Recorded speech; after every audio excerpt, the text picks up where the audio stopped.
Hey everybody, you're listening to Sit Down with Stand-Ups and Musicians. My guest this week is the lead singer and songwriter for the English Beat and General Public. He is the godfather of two-tone ska. I'm sitting here with Mr. Dave Wakeling. Oh, thank you very much indeed. The happiest man in ska right now, probably. How are you, sir?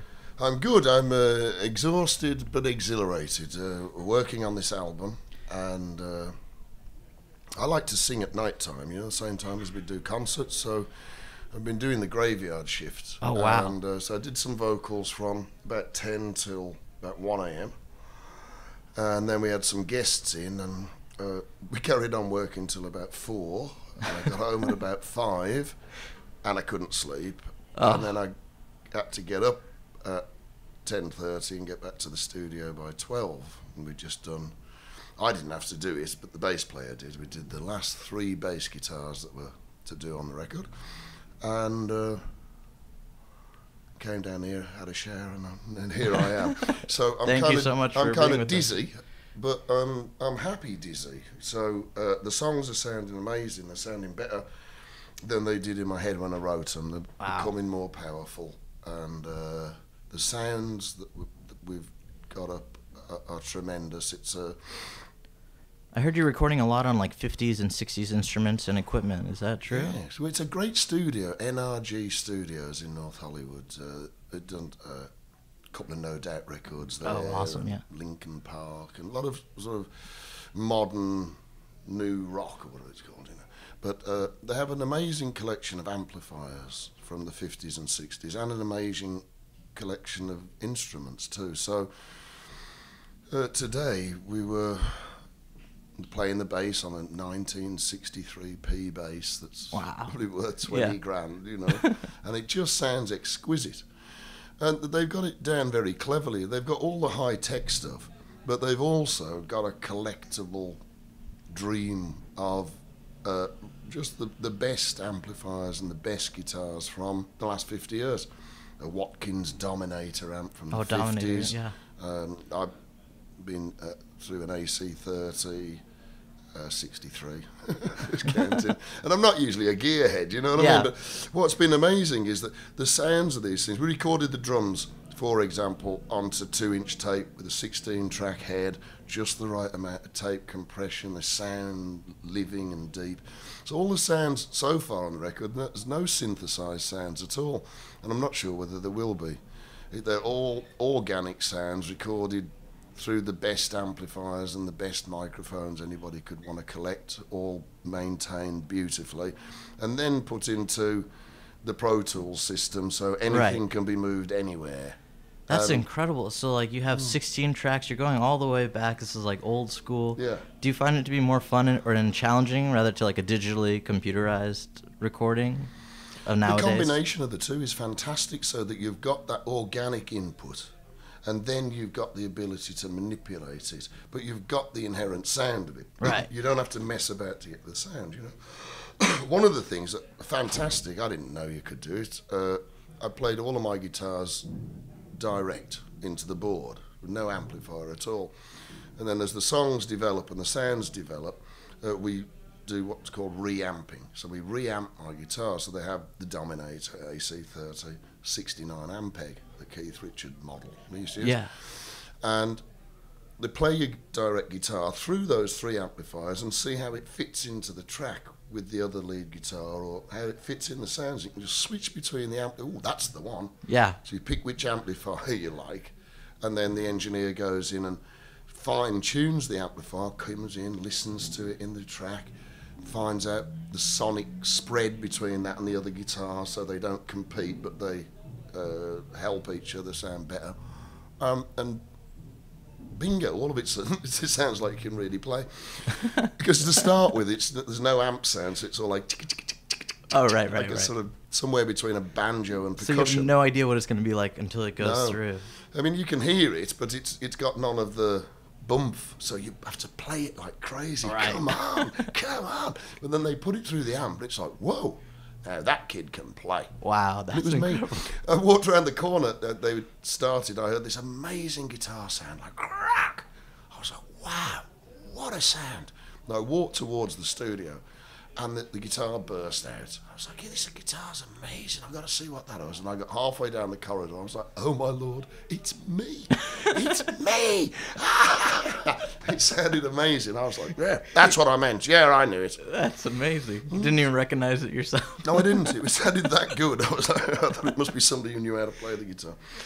So, yeah, it's worked really well. So it's been 33 years since the last English Beat album. I'm going to do one every 33 years. Oh, great. I've been very much into numerology, a lot of threes.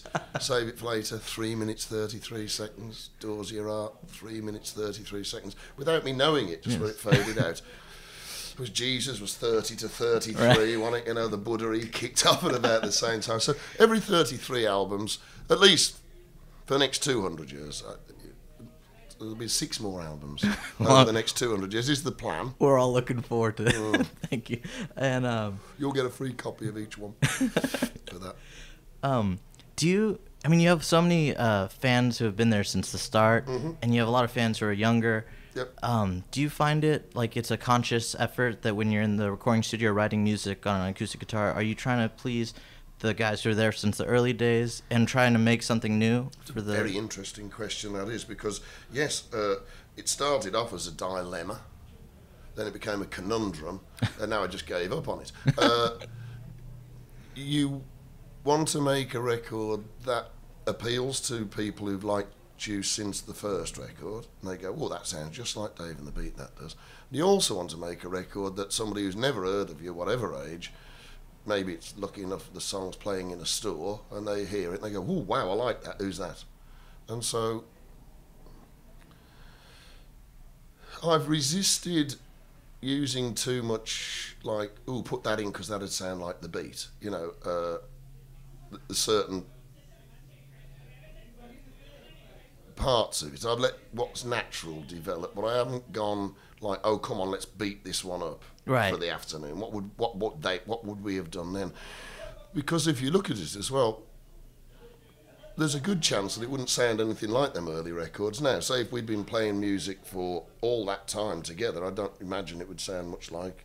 I mean, the 3 albums sound kind of different from each other. Right, you've creatively grown. A calypso one and a pop one, so we'd probably be, you know, Zydeco metal by now, who knows, you know.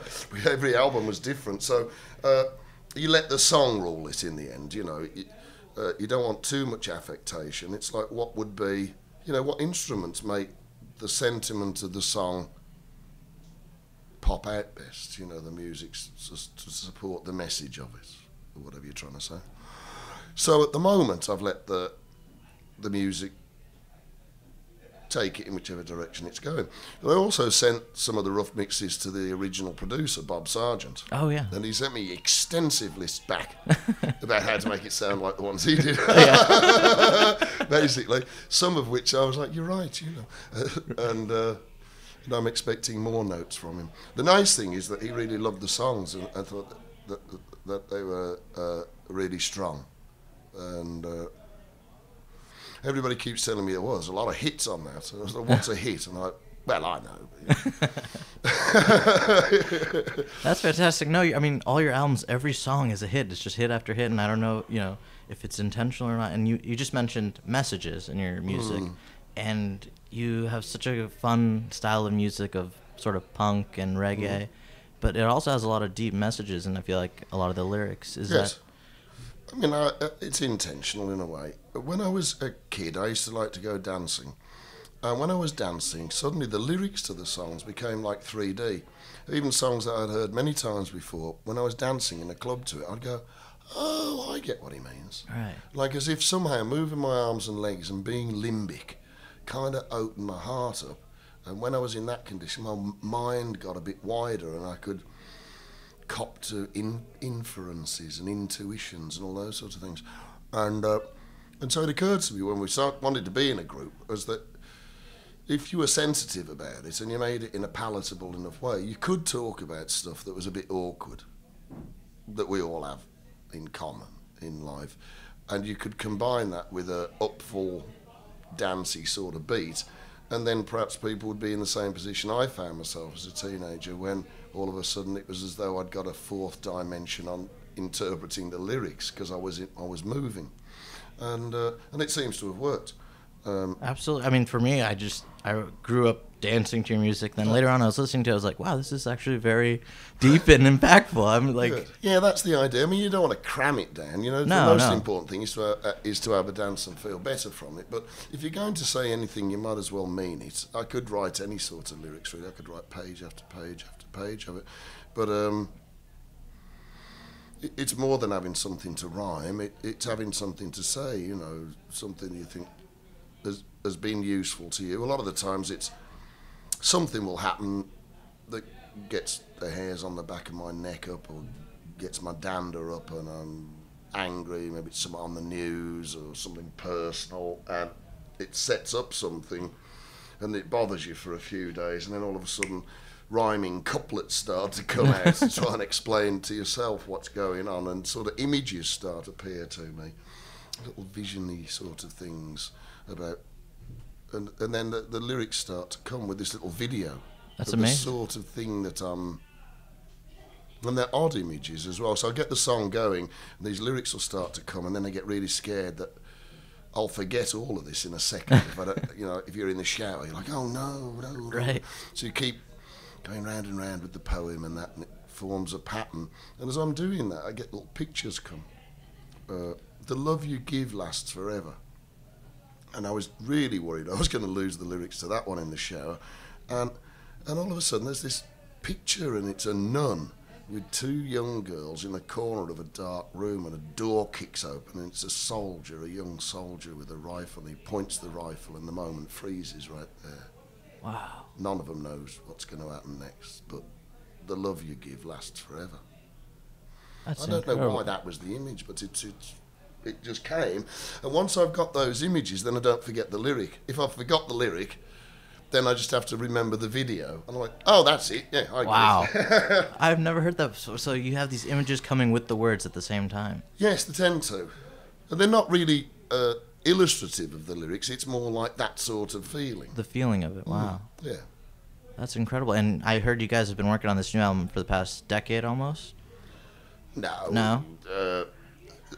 There's a couple of songs that's old, and there's a couple of songs that are this year's, you know. Okay. There's some songs in the middle there that I'd played live a few years ago, 2 or 3 of them, and it didn't seem like I could get a record deal, you know.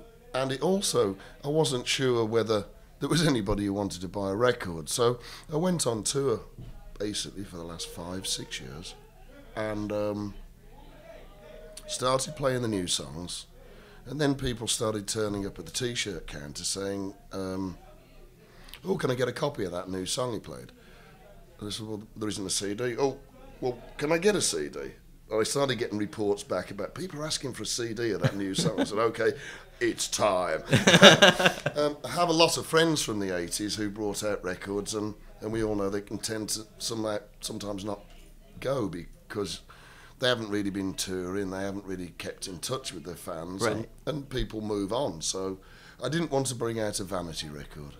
I thought I'd rather keep the songs in my head, you know, than bring it out and nobody wanted to hear them. How embarrassing would that be? So I didn't bother until there was this groundswell of like, these are really great songs. I want to buy a CD of that. And so then I started looking for a record deal, and was introduced to the people at pledge.com so that you could have this fan-funded record. Wow, yeah. Perfect. And then I found a record company that wasn't the sort of record company who was going to give you the money to make a record, but they were terrifically good in this new modern age of being able to use whatever's left right. to try and sell whatever you can, you know. And so it's worked out very well. So far. And we're just confirmed an English tour, a UK tour for September into October. We've got... and the album's coming out in August, correct? I think it's... Well, the record company want to bring it in September now because I want to bring it out in August, but the record company says, oh, we can't get vinyl made in time. There's such a shortage of vinyl. And I said, well, then bring the vinyl out afterwards. Oh, no, it's very important. I was like, don't start that record company muck with me, young man. It's like, no, it doesn't. Right. So we're still sort of pushing. I would really like to have the record come out in August, but we may have to suffice with having a single come out in August, Okay. and then the album follow in September with the tour. with the tour of England, Yeah. and then we start a tour October and November. We'll be touring the album here. That's in awesome. America and Canada. So yeah, the whole year's more or less planned out. We're booked up now till the middle of October, and the rest of the dates are filling in really quick, and shows as far out as July are already selling out. Wow. So it seems as though we're on a bit of a roll now. That's fantastic. It takes an enormous amount of hard work to make something appear effortless. Yeah. Well, you have such a great connection with your audience when you perform, and you've said that you've sort of grown up with your early fans, and now you have these new fans. Do you test out these new songs? Oh, yes. And do the audience feedback just Absolutely. let you know right away? Oh yes, Yeah. definitely. Yeah. In the old days, when people used to be able to smoke cigarettes in clubs, when we had new songs, we used to do this thing called the red light test, because you'd be playing a song, and if you got to it, and it's a new song, so people are half and half, I don't know, let's say, well, how does this one go? And then you get to a bit of the song that you're still working on, perhaps, and you'd see loads of cigarettes getting lit. And you're like, we lost them. It was the red light test. Now you can't do it the same way. You Right. know? But it's the same sort of thing in terms of, like, we've got 3 or 4 that we play most of the time, and you can tell by the dance factor, it's like, have you got the whole crowd moving now, and are they dancing like they've known this song forever? And 2 or 3 of them, we've got it to that point. You can see people dance, I've always loved this one. Oh, Yeah. They're acting like it's the B-side off some German They've heard it single. forever, Oh, yeah. I always loved this. They're singing along. Tell them you told me. Yeah, always loved this one. And yes, And that's when you know it's a hit. That's when you know it's hit. It's familiar enough that they've Absolutely. always loved it. That's fantastic. You just mentioned Keith Richards just a second ago, and you taught yourself guitar, and you did. sort of had your own tuning, kind of like Keith Richards a little bit. Yeah, it's And- very similar to Keith Richards. By accident, I was playing the guitar upside down and back to front, and I didn't know it, and I didn't know anybody else who played the guitar. And I had some chord books, and I tried until my fingers bled, but it didn't sound like George Harrison. It's like clang. So I gave up and tuned it to something that sounded nice, and then just went up and down the keyboard with a bar, because I wanted to write songs. I didn't want to shred. I just wanted some music Right. for the poems, So And it's so fun to watch you play because you have that one finger going up one and down. finger, I'm like, Wonder Wakeling. one finger, Wonder Wakeling. I'm just like, how is You need- those if chords you- coming out of that guitar? Need more than one finger, you're lying, That's a very punk Yes, at heart. that's yeah. right, yes, that's right. Yeah. And then And it works very well with the other guitar, because like in the Rolling Stones, the 2 guitars are like chorus against each Right. other. It gives it a different feel. And then I went on to made up another tuning. Let's save it for later. Ended up in. So And I've been picking my brains out how to figure out that song. really? I finally figured it out. good dad, yes. I was trying to get Dadgad, and I screwed up and I tuned the G to an A, so I ended up with D-A-D-A-A-D. Dad hard. It's dead hard to work it out. Not easy at all. Pete Townshend called you about that tuning. Is that He correct? did as well. Him and David Gilmour? Dave Gilmour from Pink Floyd, and they phoned up and said, "We're trying to work out your song. We can't work out the tuning." I fell off my chair. They were both heroes, Absolutely. both hero guitarists, and Pete is a lyricist too. His songs meant a great deal to me growing up. So to even hear from, even to get to speak to either of them was ridiculous. That's remarkable. And then for them asking guitar tips from One Finger Wonder Wakeling, I was like, I knew you'd all come round. Get that Jeff Beck to give me a call next. And the conclusion is your guitar got inducted into the Rock and Roll Hall It of Fame. certainly did, yes. Which is, And, congratulations, that's amazing. thank you. I was very pleased and proud of that. And then it was for a minute in a left-handers collection, an exhibit. Oh, wow. And I was between Kurt Cobain and Jimi Hendrix. Oh, my which was like gosh. pretty amazing. Yeah. And I told my friends about it, and one wit said, "You didn't feel like uncomfortable between 2 dead guys from Seattle?" And I'm like, "Oh, I just spoiled Don't ruin didn't it, you?" yeah. I didn't think of that. Now I do. But even if they were, I don't know. It's Hendrix. They were fantastic when they were alive. Yeah, weren't they? absolutely. You know what I mean? I feel sorry for the guitar. It doesn't know what's going on. He thinks it's just the longest break between sound check and a gig, and the other guitars are laughing at it. I know. No, we'll be back in a minute. I've done every gig with him for 27 years, mate. He's not going to walk away, is he? He's not coming back, you know. So I go back every time I go to Cleveland, I go in and I talk to the guitar through the little glass case. This is the longest gig ever. You know, so yeah, I'll be back in a minute. And then people in there see me. Mommy, why is that man talking to that guitar? And I have to go and pretend I'm doing something else, so they clear out, and then I come back and talk to the guitar again. I may have to have it back at one point. I don't know. I'm not sure. It's so cool, though. That's awesome. Yes. Do you mind if we play a little Save It for Later together? I would love to. I was just going to ask.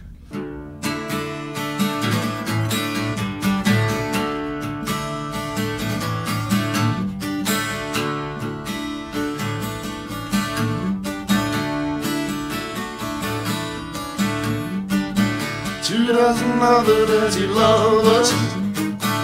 Must be a sucker for it.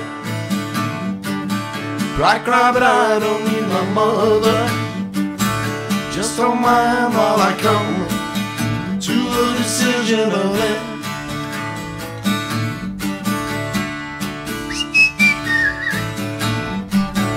Sooner or later, your legs give way and hit the ground. Save it for later, don't run away and let me down. Sooner or later, when I hit the deck, you'll get found out. Save it for later, don't run away and let me down. You let me down.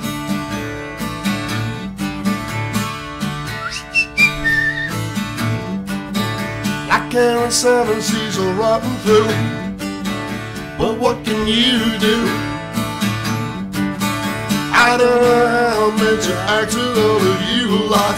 Sometimes I don't try, just na na na na na na na na na.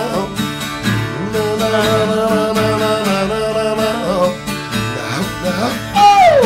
Sooner or later, your legs give way and hit the ground. Save it for later, don't run away and let me down. Sooner or later, I hit the deck, you'll get found out. Save it for later, don't run away and let me down. You let me down.